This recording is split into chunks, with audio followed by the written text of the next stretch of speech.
Gold, trusted gold buyers. మీరు తాకట్టు పెట్టిన బంగారాన్ని విడిపించి ఈ రోజు ఉన్న మార్కెట్ ధరకు కొనబడను.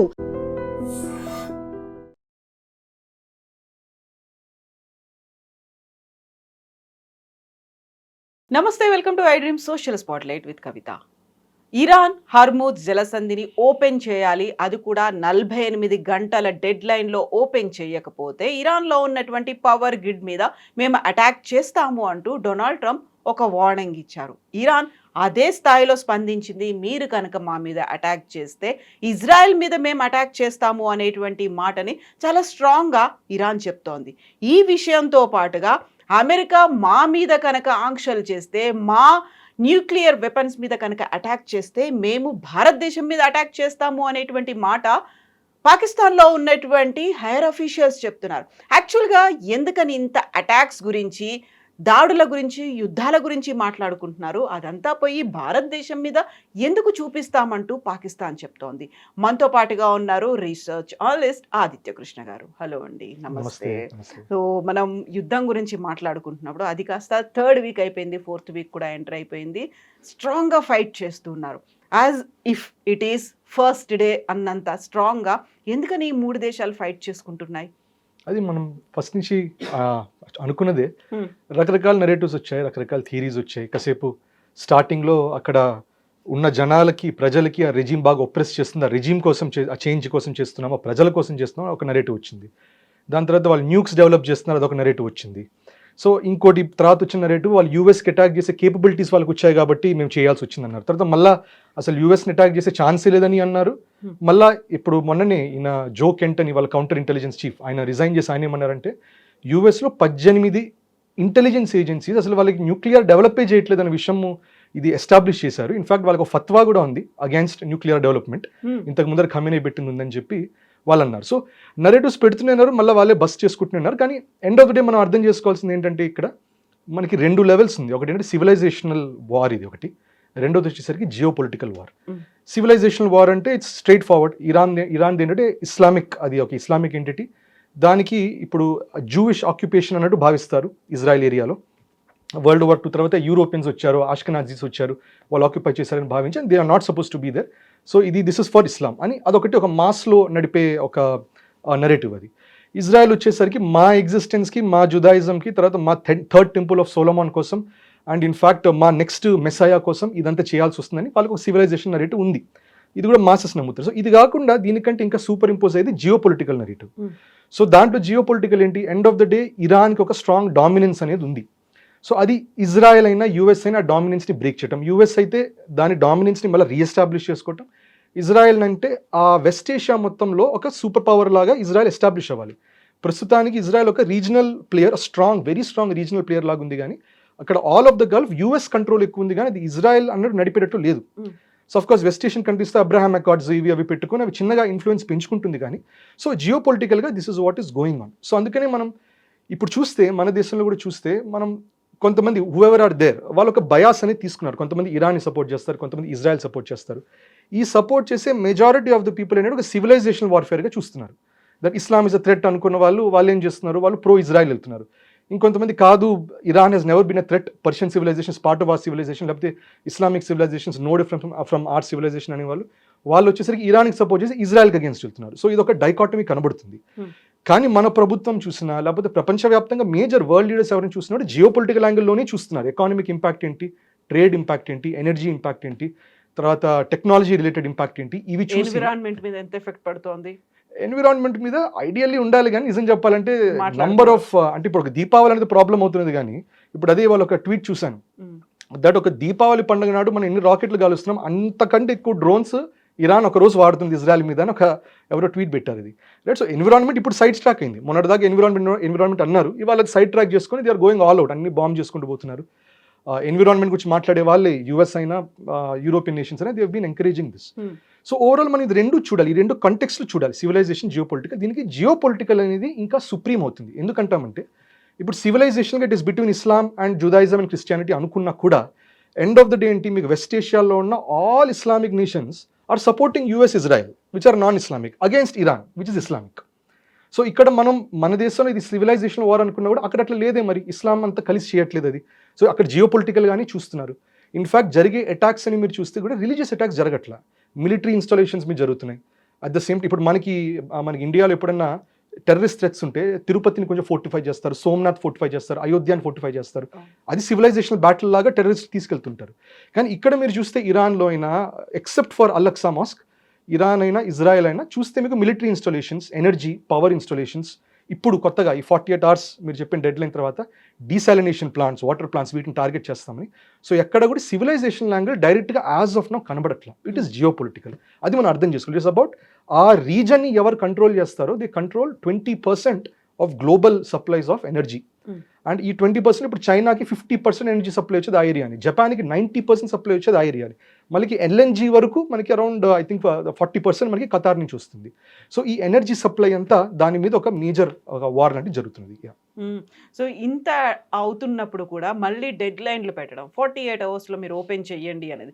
అంతకుముందు అదే డొనాల్డ్ ట్రంప్ మా ఆర్మీని పంపిస్తాము టు ప్రొటెక్ట్ దట్ షిప్స్ కోసం మేము పంపిస్తామన్నారు. ఆ తర్వాత అది ఇంపాసిబుల్ అవుతుంది కాదు అన్నారు.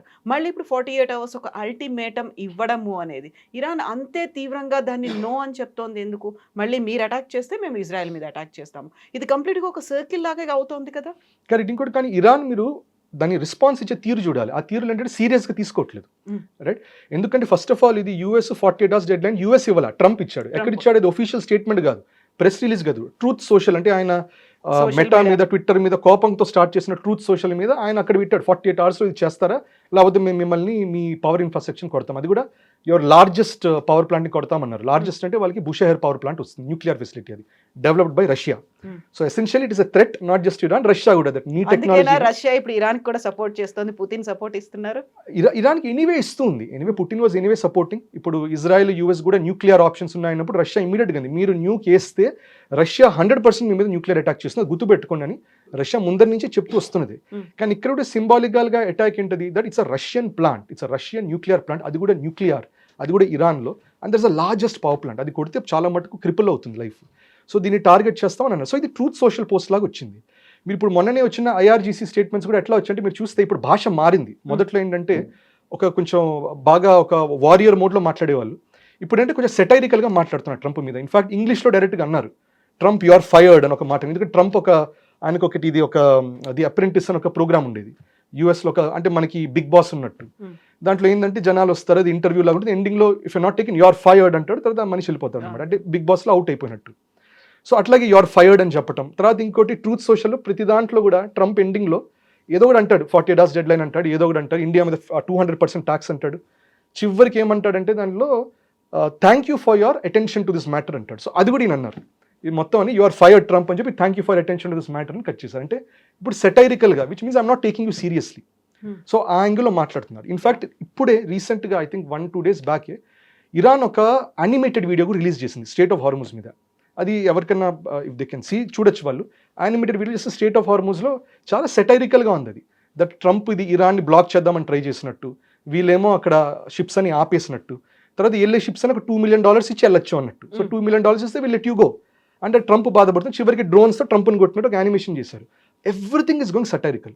మీరు ఇనీషియల్ ఖమేనీని వాళ్ళు టార్గెట్ చేసి చంపేసిన తర్వాత అప్పుడు వచ్చిన మీరు వీడియో క్వాలిటీస్ చూస్తే చాలా హై ప్రొఫైల్, హై విఎఫ్ఎక్స్ లాంటి వీడియోస్ చేశారు. ఆయనకి ఒక ఎట్లా అంటారంటే మెమోరియల్ లాంటి హై డెఫినిషన్ వీడియోస్ లాంటివి, గుడ్ ఏఐ వీడియోస్ చేశారు. ఇప్పుడు ఏంటంటే లో క్వాలిటీ మీమ్ లెవెల్ కంటెంట్ చేస్తున్నారు. అంటే we don't consider you at all. What are you talking? We don't care. మీరు రోజు కూడా అంటున్నారు, రైట్? సో దానిపైన ఇంకోటి మనం ఏం గమనించాలంటే ట్రంప్ మాట్లాడే దాంట్లో కూడా ఇప్పుడు మొన్ననే ఆయన ఒక మాట అన్నారు. ఏమన్నారంటే మేము మిలిటరీ ఆబ్జెక్టివ్స్ అనుకున్నది అచీవ్ చేసాము, వీ మే వైండ్ డౌన్ అని ఒక మాట వచ్చింది.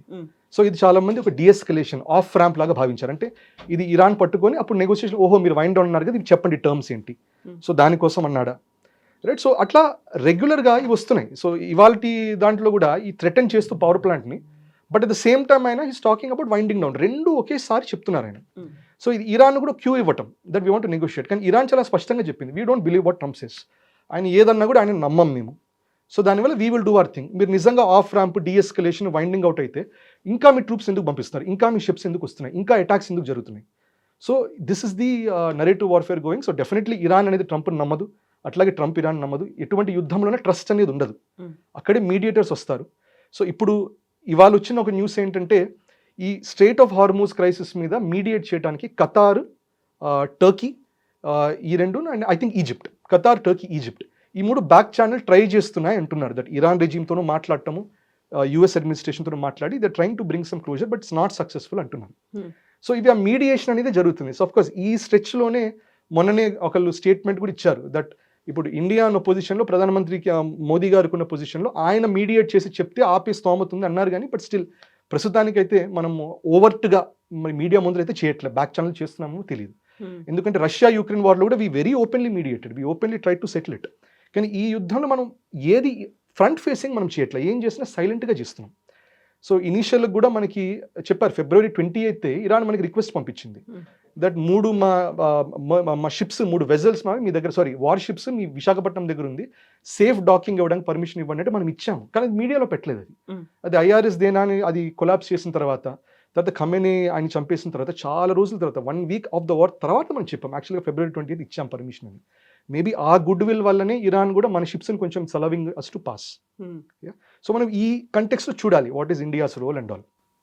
వాట్ ఈస్ ఇండియాస్ రోల్ అనుకున్నప్పుడు ఇప్పుడు సడన్గా మన పేరును తీసుకొచ్చింది పాకిస్తాన్. నాకు మన దగ్గర ఉన్నటువంటి ఎక్స్ హై కమిషనర్ చెప్తోంది మా మీద కనుక యుఎస్ ఏదైనా ఇంపోజ్ చేయాలని చూసిందా, మా మీద అటాక్ చేయాలని చూసిందా అంటే మాకు ఇమ్మీడియట్గా ఒక డిఫాల్ట్గా మావన్నీ కూడా ఢిల్లీకి లేకుంటే ముంబైకి వెళ్ళిపోతాయి, వాటిని మేము టార్గెట్ చేస్తాం, అటాక్ చేస్తాము అనే మాట. అది యాక్చువల్గా కూడా నో బ్రెయినర్ లాగా మాట్లాడుంటారండి, అది సీరియస్గా తీసుకోక్కర్లేదు. ఎందుకంటే మీరు చూడండి ఎప్పుడైనా కూడా ఎటువంటి డెమోక్రటిక్ సెటప్ అయినా ఎటువంటి సొసైటీలో ఉన్నా కూడా పీపుల్స్ మ్యాండేట్ ఒకటి ఉంటుంది, కానీ government mandate may not match, right? So ఇప్పుడు మీరు పాకిస్తాన్లో చూస్తే Pakistan's public is supporting Iran, అది ప్రో ఇరాన్ ఉంది. కానీ Pakistan's government is not taking 100% Iran stance, అది కొంచెం ప్రో యూఎస్ఏ తీసుకుంటుంది. ఎందుకంటే ఫండింగ్ వచ్చేది యూఎస్ నుంచే, టెక్నాలజీ వచ్చేది యూఎస్ నుంచే. వాళ్ళు మొన్ననే టెర్రరిజం ఇండెక్స్లో ర్యాంక్ 1 వచ్చింది పాకిస్తాన్. ఎగ్జాక్ట్లీ. అది వచ్చిన వెంటనే ఇప్పుడు న్యాచురల్గా ఏం చేస్తారు, మాకు టెర్రరిజం ఇండెక్స్ అంటే వాళ్ళు అఫ్కోర్స్ మన నరేటివ్ ఏంటి, దే ఆర్ బ్రీడింగ్ టెర్రరిస్ట్ అంటాం. వాళ్ళ నరేటివ్ ఏంటి, ద టెర్రరిజం ఇండెక్స్ అంటే we are most affected by terrorism. So we last మీదే అటాక్స్ అవుతున్నాయి చూడండి, అందుకే మేము ఆఫ్ఘనిస్తాన్ ని కొడుతున్నాం. దానివల్ల అంటే తెహ్రీక్ తాలిబాన్ పాకిస్తాన్ చేస్తుంది కరెక్టే, బట్ వాళ్ళు ఈ నరేటివ్ ఏమంటారంటే అందుకని మా కౌంటర్ టెర్రరిజం కోసం ఒక $200 million ఇవ్వండి, ఇంకో $500 million ఇవ్వండి, ఆ డబ్బులను తీసుకుంటారు, ఆర్మీ వాళ్ళు ఎంజాయ్ చేస్తారు, వాళ్ళు ఆశ చేసుకుంటారు. అది వేరే విషయం. సో వాళ్ళ narrative they will spin it in that way. So ఇక్కడ మీరు చూస్తే ప్రజలు కోరేది ఒకటి, గవర్నమెంట్ చేసేది ఇంకేదో, రైట్? సో అట్లాగే ఇప్పుడు మన ఆపరేషన్ సింధూర్ అప్పుడు కూడా we have to be honest that ప్రజలందరూ ఏమన్నారంటే వీఆర్ రెడీ. కోవిడ్లో లాక్డౌన్ లాగా కూడా we are ready for lockdown, we are బ్లాక్అవుట్స్కి వీఆర్ రెడీ. బ్లాక్అవుట్స్ జరిగాయి మనకి బార్డర్ ఏరియాస్లో, బ్లాక్అవుట్స్కి వీఆర్ రెడీ, అన్నిటికీ we are ready, go for the kill, PoK అని తీసుకురండి అని చెప్పి చాలామంది across party lines, across ideological spectrum people are ready. But still మనం టోన్ డౌన్ చేసాం. గవర్నమెంట్ ఇచ్చిన రెస్పాన్స్ దానికి స్ట్రాటజిక్ రిస్ట్రెంట్ చూపించాం మేము, we didn't want an all out war అన్నారు. కానీ ప్రజలు peoples minded was go for it, get us PoK. But government is like నా, రైట్? సో ఇక్కడ ఏమవుతుందంటే మనకి ఓట్ చేసి గవర్నమెంట్ని మనం ఒక ప్లేస్ చేయొచ్చు, కానీ end of the day decisions అక్కడ జియో పొలిటికల్గా ఇంటర్నేషనల్ లాబీ గ్రూప్స్ వల్ల, ఇంటర్నేషనల్ ఇన్ఫ్లుయెన్సెస్ వల్ల, దాని బేసిస్ మీద మనం నడవం, కానీ గవర్నమెంట్స్ నడుస్తాయి.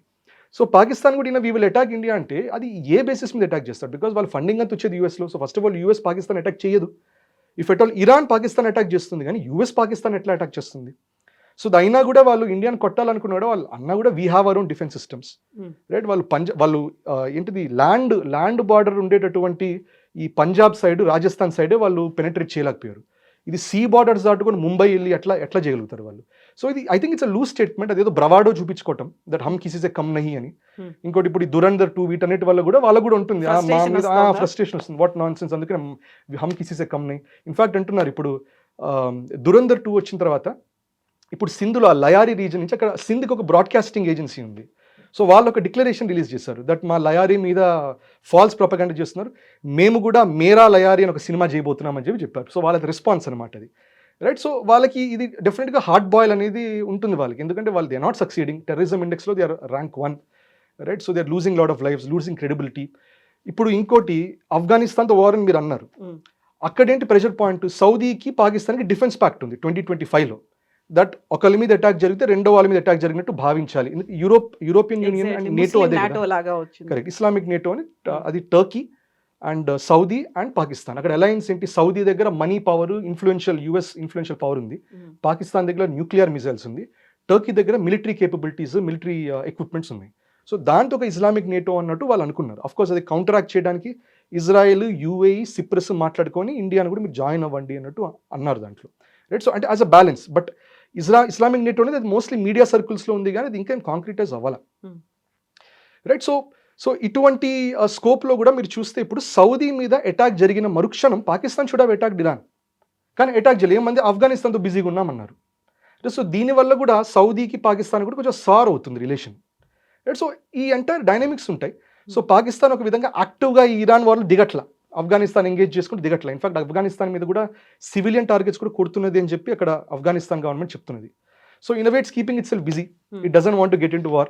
మాకెందుకు, మా పని మేము చూసుకుంటాం, ఆఫ్ఘనిస్తాన్తో పెట్టుకుంటాం అన్నట్టు పెట్టుకుంటున్నారు వాళ్ళు. సో మనం లియారీ గురించి కూడా మాట్లాడుకున్నాం కాబట్టి నిజంగా అది ఫ్యాబ్రికేటెడా, ఒరిజినల్గా జరిగిందా, దానికి మనకి భారతదేశానికి ఉన్నటువంటి డిస్టర్బెన్సెస్ ఏమున్నాయి, మనం అక్కడికి స్పైలను పంపించామా, బోల్డ్ అని క్వశ్చన్ మార్క్స్ అనేది ఉన్నాయి కదా. ఎందుకంటే అక్కడ క్రియేటివ్గా వాళ్ళు దే కెన్ యూజ్ ఎనీథింగ్, వాళ్ళకి కొంచెం ఫ్రీనెస్, ఫ్రీ హ్యాండ్ అనేది ఉంటుంది కాబట్టి అదంతా నిజమే అంటారా? అంటే డెఫినెట్లీ సినిమాటిక్ లిబర్టీ తీసుకునేది ఉంటుంది కానీ చాలా మటుకు ఫ్యాక్చువల్. ఇన్ఫాక్ట్ దీంట్లో ఎక్కడెక్కడ ఎవరెవరు డెత్స్ని రిప్రజెంట్ చేశారో ఆ డెత్స్ చాలా మటుకు అట్లాంటి పరిస్థితుల్లోనే జరిగాయి. ఇప్పుడు రెహమాన్ దకేట్ని ఎన్కౌంటర్ చేశాడు, ఎన్కౌంటర్లోనే అయ్యింది. తర్వాత ఇప్పుడు ఖనానీ బ్రదర్ అతను ఒక బిల్డింగ్ పై నుంచి పడి ఎలక్ట్రికల్ వైర్ ట్యాంగిల్ అయ్యి చనిపోయాడు, అది కూడా జరిగింది. సో ఇవన్నీ జరిగిన incidents. And unknown gunmen is a known phenomenon. In fact Lyari కూడా మీరు యాక్చువల్గా మీరు హిస్టారికల్గా చూస్తే లయారీ అనేది కరాచీ అనే సిటీ ఫార్మ్ అవ్వక ముందర నుంచి లయారీ అనేది ఫామ్ అయిపోయింది. కరాచీలో ఒక small part is Lyari. So Lyari 1700s settlement. ఎవరు ఎక్కువ సింధీస్ ఎక్కువ ఉండేవాళ్ళు, బలోచ్ వాళ్ళు ఎక్కువ ఉండేవాళ్ళు. తర్వాత కాంపోజిషన్ ఎట్లా అయింది, బ్రిటిష్ ఇండియా టైం అప్పటికెల్లా కాంపోజిషన్ ఎట్లా అంటే Karachi was a Hindu majority province. Lyari was a small Muslim majority pocket inside a Hindu majority Karachi. So దాని లోపల న్యాచురల్గా ఏమైంది, అక్కడ ఓవరాల్ దేర్స్ అ డిస్పారిటీ ఉంది, డిఫరెన్స్ ఆఫ్ థాట్స్ ఉంది, బిజినెస్ ట్రాన్సాక్షన్స్ వేరు ఉంటాయి. అంటే it's Sindhi community, it's strong business community. So end of the day ఆ లయారీ కూడా ఏమంటారంటే బ్రిటిష్ టైంలో they had more interest in business కాబట్టి సింధీ వాళ్ళతో ఎక్కువ ట్రేడ్ ఉండేది, కానీ లయారీ చాలా మటుకు నెగ్లెక్ట్ అయిపోయింది. అండ్ ఎప్పుడైనా కూడా పావర్టీ ఎక్కువైపోయి, నెగ్లెక్ట్ ఎక్కువైపోయి ఇవన్నీ అయినప్పుడు న్యాచురల్గా క్రైమ్ వైపు ఆలోచిస్తారు. మనకు కూడా ఇప్పుడు మనం చేస్తున్న పెట్టి క్రైమ్స్, ఎవరైనా నిజంగా పావర్టీలో ఉంటే ఇంక తినడానికి తిండి లేదు, ఏం లేదు అన్నప్పుడు ఏం చేస్తారంటే పెట్టి క్రైమ్స్ ఏదో ఒక డెకాయిట్ లాగా చేయటం, ఇంటి లోపల కన్నం పెట్టి ఏదో ఒకటి తీసుకురావడం, ఇవన్నీ ఎనీవే చేస్తుంటారు. సో అందుకనే మీరు చూస్తే కొన్ని గవర్నమెంట్ పాలసీస్ వస్తాయి దట్ మరీ పావర్టీకి వెళ్ళేటప్పుడు మనం అన్ఎంప్లాయ్మెంట్ బెనిఫిట్స్ ఇచ్చేద్దాం, ఒక మనిషికి ఒక 5,000 ఇచ్చేయండి, ఏదో ఒకటి చేసుకుంటారని చెప్పి ఇచ్చేస్తారు. అది policy wise it is not good, కానీ ఏంటంటే అది ఇవ్వకపోతే వాడు క్రైమ్లోకి దిగుతాడు కదా, ఇచ్చేస్తారు 5,000 8,000 ఇస్తారు. ఇంకోటి వాళ్ళు ఇట్లాంటి ఆలోచనలు పెట్టుకోకుండా ఏం చేస్తారు, ఎంటర్టైన్మెంట్ ఇండస్ట్రీలో బాగా ప్రమోట్ చేస్తుంది. ఇన్ఫాక్ట్ అంటారు ఇందిరాగాంధీ కూడా that world cup, cricket world కప్ని బాగా ఎంకరేజ్ చేసింది to create unity and to in a way distract జనాలని ఆ రెబెల్ మోడ్లోకి వెళ్ళకుండా. సో ఎంటర్టైన్మెంట్ బాగా స్ట్రాంగ్. సో ఇప్పుడు అన్ఎంప్లాయ్మెంట్ బెనిఫిట్స్ ఇప్పుడు తెలుగు స్టేట్స్లోనే ఎవరికైనా ఒక 5,000 ఇచ్చాను అనుకోండి, 5,000 తీసుకుని వాడు ఒక ల్యాప్టాప్, కంప్యూటరో లేకపోతే ఏదో కోర్స్ అప్స్కిల్లింగ్ చేయడు. తను ఏం చేస్తాడు, వారానికి ఒక సినిమా 500 రూపాయలు 400 పెట్టి సినిమా చూస్తాడు. సో మనీని తీసుకుంటారు, సినిమాకి వెళ్తారు. సో మైండ్ వీటి మీదకి వెళ్ళదు. సో ఎంటర్టైన్మెంట్ డిస్ట్రాక్షన్ మెకానిజం లాగా వాడతారు. బట్ లయారీ, పాకిస్తాన్ వీటన్నిటి ఏంటంటే ఆ మోడల్స్ లేవు అట్లా. Right, they did not think through ఆ పాయింట్ ఆఫ్ టైంలో. సో ఎక్స్ట్రీమ్ గ్యాంగ్ వైలెన్స్ వెళ్ళింది, తెలిసిందే ఇది. అండ్ ఆ ఏరియానే కాదు, ఇండియాలో కూడా చాలా చోట్ల మనకి యూపీ తెలిసిందే. UP was hot bed of gangster violence. అది కూడా రీసెంట్ ఇయర్స్లోనే అది చాలా మటుకు అది కొంచెం కంట్రోల్లోకి వచ్చింది. సో ఫ్యాబ్రికేషన్ అనేది క్రియేటివ్ లిబర్టీ ఉంటుంది, కానీ I think there is not too much of fabrication. Okay. So ఇప్పుడు మనం మళ్ళీ గోయింగ్ బ్యాక్ టు ఇరాన్ కోసం మాట్లాడినప్పుడు, ఇరాన్ నేను అంతే తీవ్ర స్థాయిలో, ఇప్పుడు మీరు 48 hours డెడ్ లైన్ పెట్టారు, మా పవర్ గ్రిడ్ మీద అటాక్ చేస్తే మేము ఇజ్రాయెల్ మీద అటాక్ చేస్తామని. సో ఇక్కడ ఎంతసేపు డొనాల్డ్ ట్రంప్ కనిపిస్తున్నాడు, లేకపోతే ఇరాన్లో ఉన్నటువంటి ఐఆర్జీసీ వాళ్ళు కనిపిస్తున్నారు తప్ప నెతన్యాహు అసలు పెద్దగా మాట్లాడట్లేదు. అక్కడేం జరుగుతోంది, వాళ్ళు ఎలా రెస్పాండ్ అవుతున్నారు? సో ఇది యాక్చువల్గా ఎట్లా చెప్పాలంటే ఇక్కడ pressure straight of Hormuz choke చేయడం వల్ల ఇజ్రాయెల్ మీద కాదు ప్రెషర్ పడేది, యుఎస్ మీద పడుతుంది. ఎందుకంటే ఇజ్రాయెల్ ఎప్పుడు వెస్ట్ ఏషియాకి హామీ ఇజ్రాయెల్ ఇవ్వాల, మీ ఎనర్జీ సెక్యూరిటీ మేము చూసుకుంటాం, మీ డిఫెన్స్ సెక్యూరిటీ మేము చూసుకుంటాం, ఇజ్రాయెల్ ఇప్పుడు యుఎస్ అనేది అన్నమాట. సో స్ట్రెయిట్ ఆఫ్ హార్మూజ్లో కూడా ఇజ్రాయెల్కి సంబంధించిన ఎటువంటి ఎనర్జీ నీడ్ స్ట్రెయిట్ ఆఫ్ హార్మూజ్తో సంబంధమే లేదు. ఎట్ మ్యాక్స్ అది సూయిస్ కెనాల్ మీద తెచ్చుకుంటుంది అది. So there is no point at all focusing on strait of Hormuz. So strait of హార్మూజ్ని కొట్టడం ఏంటి, అది ఏంటంటే ప్రపంచవ్యాప్తంగా ఒక ప్రెషర్ బిల్డప్ చేసి ఆ ఇండైరెక్ట్గా యూఎస్ని టార్గెట్ చేయటం. డైరెక్ట్గా యూఎస్ని కొట్టాలంటే ఇట్స్ డిఫికల్ట్. యూఎస్కున్న ఆ హెవీ పవర్ని, ఆ మిలిటరీ స్ట్రెంగ్త్ని ఢీ కొట్టడం కష్టం. సో ఇక్కడ గేమ్ ఏంటి, hold as much as possible. So అంటారు స్ట్రెంగ్త్ వర్సెస్ స్టామినా ఉంటుంది. సో స్ట్రెంగ్త్ గట్టికి కొడితే ప్రాబ్లం అవుతుంది, కానీ స్టామినా ఉన్నవాడు ఏం చేయాలి, ఆ దెబ్బలు తగలకుండా కాసేపు జస్ట్ అవాయిడ్ చేయాలి. ఒక పావు గంట సేపు తను మేనేజ్ చేస్తే బై 15th 20th minute ఆ రెండో ఆపోనెంట్ ఏంటంటే టైర్డ్ అయిపోతాడు, అప్పుడు వాడిని కొట్టచ్చు, చిన్న కొట్టిన పడిపోతాడు. సో ఇరాన్ స్ట్రాటజీ ఇది, త్రూ స్టామినా. సో ఆ స్టామినాలో ప్రెషర్ బిల్డప్ చేయాలి. ఇప్పుడు మీరు చూస్తే జపాన్కి 90% ఎనర్జీ మొత్తం వచ్చేది స్ట్రెయిట్ ఆఫ్ హార్మూజ్లో. సో దాని మీద ప్రెషర్ బాగా బిల్డప్ అయిపోతున్నది. సో మొన్ననే ఇది యూరోపియన్ యూనియన్ కూడా ఇది ట్రంప్ చెప్పారు, మీరు కూడా పంపించండి, మీ షిప్స్ పంపించండి, వార్ షిప్స్ పంపించండి, స్టేట్ ఆఫ్ హార్మోజ్ని మనం రీగెయిన్ చేయాలన్నారు. Most of them said no we won't do it అన్నారు. అది అన్న వెంటనే మనం చూసిన న్యూసే దట్ ఇరాన్ నుంచి ఒక మిజైల్ డియేగో గార్సియా దాకా వెళ్ళింది. Diego Garcia almost 3,800 kilometres from Iran border, అక్కడ దాకా వెళ్ళింది. ఖురమ్షైర్ 4 మిజైల్ అంటున్నారు, బెలిస్టిక్ మిజైల్ అది. దానికి ఇప్పటిదాకా మీరు ఇంటర్నెట్లో చూస్తే రేంజ్ ఆఫ్ ఖురమ్షైర్ అని చూస్తే మీకు 2,000 కిలోమీటర్స్ అని ఉంటుంది. అది 4,000 వెళ్తుంది ఎవరు భావించలేదు. ఆల్మోస్ట్ డబుల్ వెళ్ళింది. కరెక్ట్. సో దీనివల్ల మొన్నటిదాకా ఈస్టర్న్ యూరోప్, వెస్ట్ ఏషియా వరకు ఆ 2,000 కిలోమీటర్స్ రేడియస్లో ఉంటుంది. ఇప్పుడు ఏమైందంటే Berlin is in reach, Paris is in reach, కొంచెం వాళ్ళు ఆ టెహరాన్లో కాకుండా కొంచెం ఈ మూలకు పెట్టుకుంటే UK is also in reach. So వాళ్ళకు కూడా ఒక హెచ్చరిక ఇది, దట్ మీరు దిగితే మాత్రం రిమెంబర్ మా మిజైల్స్ అటువైపు కూడా వస్తాయి, రెడీగా ఉండండి అని చెప్పి అదొక చూపించుకుంటున్నారు. వాళ్ళ ఆ మిలిటరీ స్ట్రెంత్ వాళ్ళు చూపించుకుంటున్నారు. సో ఈ ప్రెషర్ మొత్తం ఏమవుతుందంటే యూఎస్ మీద కాన్ఫిడెన్స్ పోతుంది. ఇంకా ట్రంప్ కూడా 48 hours అన్నారు, కానీ ఇట్స్ ప్రాబ్లమాటిక్ మూవ్. ఇప్పుడు ఏంటంటే Iran is going to say no, Iran no అనేసింది. సో దానికి ఏమైంది, ఆయన థ్రెట్ని సీరియస్గా తీసుకోలేదు, దానివల్ల రెప్యుటేషన్ డ్యామేజ్ అవుతుంది, ఆయన మాట సీరియస్గా తీసుకోరు. ఇప్పుడు ఆయన యాక్ట్ చేయాలి. ఇప్పుడు ఆయన యాక్ట్ చేయకపోతే ఇట్స్ అన్ ఎంటీ థ్రెట్ అని ఇంకెవ్వరు నమ్మరు ఆయన. ఇట్స్ ఫినిష్, సీరియాసిటీ అసలు ఎవరు ఇంకెవ్వరు. ఆయన యాక్ట్ చేస్తే ఇమ్మీడియట్ ఇరాన్ అంది, మీరు కొట్టిన మరుక్షణం మేము అండ్ ఒక లిస్ట్ ఇచ్చింది అది. సౌదీ అరేబియాలో ఈ పవర్ ప్లాంట్ని కొడతాం, ఈ డిసాలినేషన్ ప్లాంట్ వెస్ట్ ఏషియాలో ఉండే లార్జెస్ట్ డిసాలినేషన్ ప్లాంట్ సౌదీ అరేబియాలో, అది కొడితే అక్కడ ఉన్న వాళ్ళకి ఆప్షన్ లేదు, ఇమీడియట్గా వాళ్ళకి ఫ్లైట్లు షిప్లు తీసుకుని బయటకు వెళ్ళిపోవాల్సిందే. వాటర్ దొరకదు తాగడానికి, దర్ ఇస్ నో వాటర్. మహా అయితే మీకు ఒమాన్లో కొంచెం ఉంటుంది, యుఏ వైపు ఫుజైరా సైడ్ రసల్కేమో కొండలు ఉంటాయి కాబట్టి కొంచెం మీకు వాటర్ బేసిక్గా ఉంటుంది, కానీ సౌదీ అరేబియాలో ఎక్కడుంది అంత వాటర్, గ్రౌండ్ వాటర్ ఏమీ లేదు. ఇన్ఫాక్ట్ దీనికి కూడా కానీ ఉన్నాయి కొన్ని కంటింజెన్సీ ప్లాన్స్ ఉన్నాయి. ఫర్ ఎగ్జాంపుల్ యూఏఈలోనే ఐ థింక్ అబుదాబిలో లీమా అని ఒక రీజన్ ఉంటుంది, దాంట్లో ఆల్రెడీ ఒక పెద్ద అండర్ గ్రౌండ్ ఒక వాటర్ స్టోరేజ్ ఫెసిలిటీ అనేది ఇప్పుడు కాదు, ఒక 10-15 years బ్యాక్ వాళ్ళు డెవలప్ చేసుకుని పెట్టుకున్నారు. ఇట్లాంటి ఇష్యూస్ వచ్చినప్పుడు ఆ వాటర్ వాడదాము అని. మేబీ అవి యాక్టివేట్ చేసుకుంటారేమో, బట్ ఆఫ్ కోర్స్ అది ఇరాన్కి, చైనాకి, రష్యాకి తెలిసి ఉంటుంది, అవసరమైతే దాన్ని టార్గెట్ చేస్తారు. రైట్. సో ఇది ఎండ్ ఆఫ్ ద డే ఏమవుతుందంటే వీటితో ఇరాన్ ఏమంటుంది, you hit us, we will hit everybody else, దాంతో మీ మీద ప్రెషర్ పడేటట్టు చేస్తామంటున్నారు. అని అది జరుగుతుంది, చేస్తున్నారు వాళ్ళది. సో ఇప్పుడు ఇది now we have to see ఎటువంటి ప్రెషర్ అనేది వస్తుంది. India is by and large safe. మీరు చూస్తే ఇవాళ వచ్చిన న్యూసే దట్ అర్జెంటీనా మనకి ఒక 1 year 2025లో ఎంత మనకి సప్లై చేశారో వాళ్ళు, ఐ థింక్ ఎల్ఎన్జీ ఎంత సప్లై చేశారో ఇప్పుడు మనకి ఫస్ట్ క్వార్టర్లోని Jan-Feb-Marchలోనే వాళ్ళు లాస్ట్ 1 year ఎంత అమౌంట్ ఎల్ఎన్జీ ఇచ్చారో ఈ ఫస్ట్ 3 monthsలో ఇచ్చేసారంట. సో అక్కడ నుంచి మనం హెవీగా ఇట్లా డైవర్సిఫై చేసుకొని తీసుకుంటున్నాం. సో మన సేఫ్టీ చూసుకుంటున్నాం. ఇంకోటి మన ఎనర్జీ డిపెండెన్సీ కూడా ఇన్ టర్మ్స్ ఆఫ్ ఎలక్ట్రిసిటీ మనది చాలా కోల్ బేస్ నడుస్తున్నది, coal and thermal plant base నడుస్తుంది. So we are not very dependent on crude oil అవన్నీ అఫ్ కోర్స్ మనకి హౌస్ హోల్డ్లో పనికి వస్తుంది, కానీ కోల్ అవన్నీ ఇప్పుడు మన ప్రొడక్షన్ పెంచుతున్నాం మనం.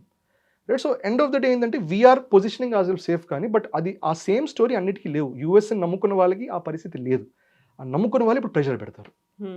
సో ఇప్పుడు భారతదేశం రెస్పాండ్ అవుతుందా అవదా అనుకున్నప్పుడు మన దగ్గర కూడా ఒక క్రైసిస్ లాగా ఉంటుంది, లేకపోతే మళ్ళీ రేట్లు పెరిగిపోతున్నాయి, క్రూడ్ ఆయిల్ ధరలు విపరీతంగా పెరిగిపోయాయి, డాలర్తో మన రూపీ వాల్యూ పడిపోయింది, ఇవన్నీ ఉన్నాయి కదా. మన దగ్గర ప్రెషర్ అనేది ఏమైనా బిల్డ్ అవుతుందా, లేకుంటే మొత్తం ఎగ్జిక్యూషన్లో ప్లానింగ్లో అంత పర్ఫెక్ట్ ఉందా గవర్నమెంట్? పర్ఫెక్షన్ అంటే ఎప్పుడు ఏదైనా కూడా this always scope of improvement అండి. ఎవరైనా ఎప్పుడైనా కూడా ఆల్వేస్ ఇంప్రూవ్ చేసుకుంటూ పోతాం, కానీ హ్యూమన్ కొన్ని కన్స్టెంట్స్ ఉంటాయి, కొన్ని లిమిట్స్ ఉంటాయి, అండ్ కొన్ని డిపెండెన్సీస్ ఉంటాయి. దాని బేసిస్ ఎప్పుడు కూడా ఎవరేం పర్ఫెక్ట్గా చేయలేము, అన్నీ కొంచెం ఒక లెవెల్లో ఉంటాయి. అఫ్ కోర్స్ ఆ పర్ఫెక్షన్ని అది చేయలేకపోవడాన్ని ఆపోజిషన్ పార్టీ పట్టుకుని ఎప్పుడైనా బ్యాడ్జర్ చేయొచ్చు, ఎవరైనా కూడా, హూ ఎవర్ ఇస్ ఆపోజిషన్. నాకు తెలిసిన మటుకు చాలా మటుకు మనం ప్రిపేర్ చేసుకుని ఉన్నాం, కంటింజెన్సీస్ ఉన్నాయి, మనకి స్ట్రాటజిక్ రిజర్వ్స్ ఉన్నాయి.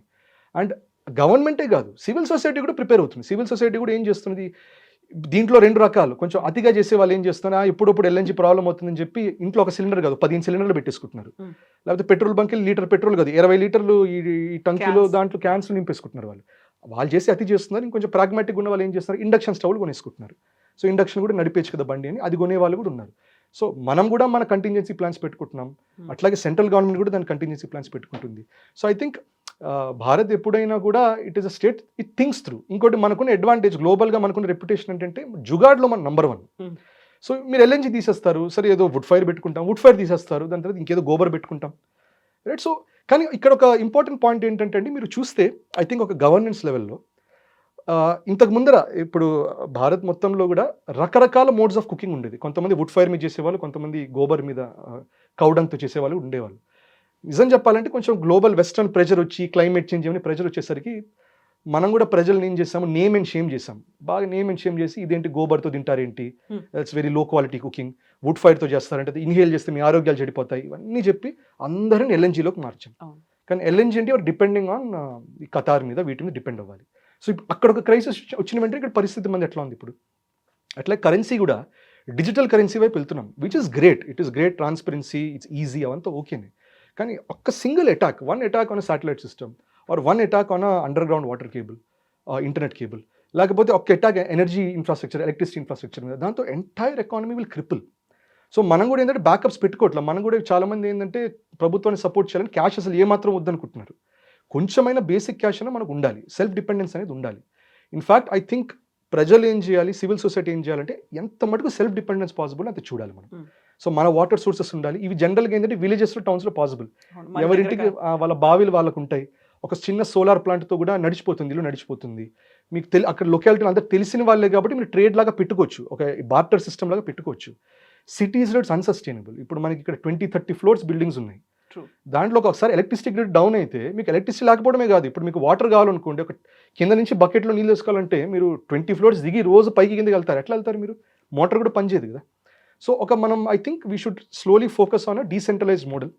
అండ్ మనకు కూడా ఉంది, ఇండియన్ గవర్నమెంట్కి కూడా 2036 కల్లా ఎక్కువ సోలార్ పవర్తో రన్ చేయాలని ఉంది. కానీ బట్ ఐ థింక్ ప్రజలు కూడా గవర్నమెంట్ మీద డిపెండెన్స్ కాకుండా సొంతగా కూడా మనం పెట్టుకోవాలి. సో ఇది ఎంతకాలం కంటిన్యూ అవుతుంది అనుకున్నారు? 4th వీక్ కూడా ఆన్ అయింది, ఇట్ ఈస్ గోయింగ్ ఆన్. చాలా మటుకు ఇప్పుడు రిజిస్ట్రేషన్స్ ఒక విధంగా జరుగుతున్నాయండి. అది మీడియాలో ఎక్కువ రాకపోయినా కూడా ఇప్పుడు నాకు తెలిసిన యూఏఈలో తెలిసిన వాళ్ళు, సౌదీలో తెలిసిన వాళ్ళు, బిజినెస్ అస్ యూజువల్ లాగా ఈమెయిల్స్ జరుగుతూనే ఉన్నాయి. కొంతమంది ఆఫీసులకు వెళ్ళట్లేదు, కొంతమంది వెళ్తున్నారు. కానీ మెజారిటీ అంటే బిజినెస్ అస్ యూజువల్ వస్తూనే ఉన్నాయి, ఈమెయిల్స్ వస్తూనే ఉన్నాయి, ఇన్వాయిస్లు పంపిస్తున్నాయి, పేమెంట్లు జరుగుతున్నాయి, ఇవన్నీ ఆల్రెడీ జరుగుతున్నాయి. ఏమి క్రిపుల్ అవ్వాలా, వెస్ట్ ఏషియా ఏమి కంప్లీట్గా ఫినిష్ ఏం అవ్వాలా. అక్కడ లోకల్గా ఉన్న వాళ్ళ పనులు వాళ్ళు చేసుకుంటున్నారు. దుబాయ్ మాల్ వెళ్ళే వాళ్ళు దుబాయ్ మాల్ వెళ్తున్నారు, చేసుకునే పనులు చేసుకుంటున్నారు. వాళ్ళు కొంచెం జాగ్రత్తగా అలర్ట్స్ వచ్చినప్పుడు జాగ్రత్త పడుతున్నారు. కానీ ఇట్స్ హ్యాపెనింగ్ ఎనీవే. ఇంకోటి మనం కూడా అసలు ఎట్లా మన ఆయిల్ షిప్స్ ఎట్లా ఇవే అంటుంటే ఇరాన్ చాలా కేటగిరికల్గా చెప్పింది, you have to open the state of Hormuz అంటే it is already open, but open for non enemy ships అన్నారు. ఎనిమీ షిప్స్ అంటే యూఎస్తోను ఇజ్రాయెల్తోను మీ చేతులు కలిపి యూ ఆర్ నాట్ అలౌడ్. వాళ్ళు చేతులు కలపకండి, యూఆర్ అలౌడ్. ఇండియా తీసుకెళ్ళండి, చైనా తీసుకెళ్ళండి. ఇప్పుడు మొన్ననే ఒక 2-3 షిప్స్ $2 million వదిలేశారన్నారు. సో ఆ మోడల్ కూడా ఉంది. మేము ఇన్ఫాక్ట్ ఇది కూడా ఒక ఇంపార్టెంట్ ఆస్పెక్ట్. ఎందుకంటే మీకు పనామా కెనాల్ ఉంటుంది నార్త్ అమెరికాకి సౌత్ అమెరికాకి మధ్యలో. ఆ పనామా కెనాల్ దాటడానికి టాల్ తీసుకుంటారు వాళ్ళు, $millions తీసుకొని షిప్స్ పాస్ చేయిస్తారు. సూయస్ కెనాల్ ఉంది, అది ఈజిప్ట్ మానిటైజ్ చేసుకుంది. సూయస్ కెనాల్ దాటాలంటే మెడిటరేనియన్ నుంచి ఇటు అరేబియన్ సీ వైపు రావాలన్నా ఆర్ రెడ్ సీ వైపు రావాలన్నా లేకపోతే వైస్ వర్సా మీరు వాళ్ళకి టాల్ కట్టాలి. అట్లాగే కెనడా స్టేట్స్ దగ్గర కూడా దే టాలింగ్ ఇట్. అండ్ అట్లాగే ఇక్కడ యూఎస్ స్టేట్స్ దగ్గర కూడా వాళ్ళు పే చేయించుకుంటారు. ఇరాన్ ఎప్పుడు చేయలే ఆ పని. అఫ్కోర్స్ అది చెప్పచ్చు, ఏంటంటే రెండో వైపు యూఏ ఉంది కాబట్టి, లేకపోతే ఒమాన్ ఉంది కాబట్టి చేయలేదు అనొచ్చు. కానీ ఇప్పుడు ఇరాన్ మానిటైజ్ చేస్తుంది. వాళ్ళందరూ చేసినప్పుడు మేము ఎందుకు చేయకూడదు? సో ముందు ఒక న్యూ నార్మల్ అనేది వస్తుంది. మోస్ట్ లైక్లీ ఇప్పుడు ఇరాన్ తన డ్యామేజెస్ని కూడా మరి రికవర్ చేసుకోవాలి. యూఎస్ ఇవ్వదు ఆ డ్యామేజెస్. సో మోస్ట్ లైక్లీ ఇప్పటి నుంచి ఒక ఆర్డర్ మారుతుంది. అక్కడ ఒక టాలింగ్ సిస్టమ్ పెడతారు. ఆ టాలింగ్ సిస్టమ్ ఏం చేస్తారు, డాలర్స్ తీసుకోరు వాళ్ళు, యువాన్లోనూ ఇంకో కరెన్సీలోనూ తీసుకుంటారు. దాంతో ఇప్పుడు డీ డాలరైజేషన్ అనే ఇంపాక్ట్ ఇంకా గట్టిగా దెబ్బతింటుంది. ఎంత న్యూ నార్మల్ అవుతుందో, వచ్చేటువంటి థ్రెట్స్, ఛాలెంజెస్, వాటిని కూడా మనం ఎలా అడాప్ట్ చేసుకుంటున్నాము అనే దాని మీద ఇప్పుడు కరెక్ట్. అంటే మనం అంటే Bharat, so who ever is getting that impact, అందరి మీద ఎంత ఇంపాక్ట్ పడుతుందో సరికొత్తగా దాన్ని అడాప్ట్ చేసుకోవడానికి ఆల్టర్నేట్ మెకానిజం ఏముంది అనేది కూడా బిల్డ్ చేసుకుంటున్నామా అండ్ జనాలు కూడా ఇంప్లిమెంట్ చేస్తారు. ఇప్పుడు మనకి డిమానిటైజేషన్ 500,000 రూపీస్ నోట్స్ లేదని వెంటనే ఇమీడియట్గా everyone adapted. In fact real estate కూడా చాలా మంది క్యాష్లో చేస్తుంటారు. అది కూడా వాళ్ళు ఇమీడియట్గా సరే వాళ్ళు నెక్స్ట్ న్యూ నార్మల్కి వెళ్ళిపోయారు. రైట్. సో జనాలు కూడా ఈజీగా మూవ్ అవుతారు, that is not a problem. ఈ వార్ కూడా చూస్తుంటే ఏంటంటే గ్లోబల్గా ఒక రెసిస్టెన్స్ ఉంది. World War III లాగా అవ్వకూడదు అని యూరోపియన్ యూనియన్ చూపిస్తున్నది, ఏషియాను చూపిస్తుంది, వెస్ట్ ఏషియా కూడా చూపిస్తుంది. సౌదీ అరేబియా కూడా మేము కొడతాం ఇరాన్ అన్నారు, కానీ ఇప్పటిదాకా ఏం చేయలేదు. వాళ్ళు కూడా రెసిస్టెంట్ చూపిస్తున్నారు. సో వరల్డ్ వార్ లాగా తీసుకెళ్లే మోడ్లో ఇజ్రాయెల్ తీసుకెళ్తున్నది. ట్రంప్ కూడా అంటూనే డీఎస్కలేట్ చేస్తూ ఉన్నాడు. ఇరాన్ కూడా జాగ్రత్తగా స్ట్రాటజికల్గా కొడుతున్నది. సో ఇదంతా ఓవరాల్ చూస్తే World War III అనే మోడ్కి వెళ్ళకపోవచ్చు. అందుకని ఒక న్యూ నార్మల్ వస్తుంది, కానీ ఒక గ్రాడ్యువల్ ట్రాన్సిషన్ లాగా రావచ్చు. అది అగ్రెసివ్గా ఒక World War II తర్వాత జరిగినట్టు అయితే మేబీ అట్లాంటి న్యూ నార్మల్ అయితే అవ్వకపోవచ్చు. చూద్దాం మళ్ళీ వీకెండ్ కల్లా ఎలాంటి మార్పులు వస్తాయి అంటే అనేది we will talk and discuss more అండి. ఆదిత్య గారు, థ్యాంక్ యూ సో మచ్ అండి.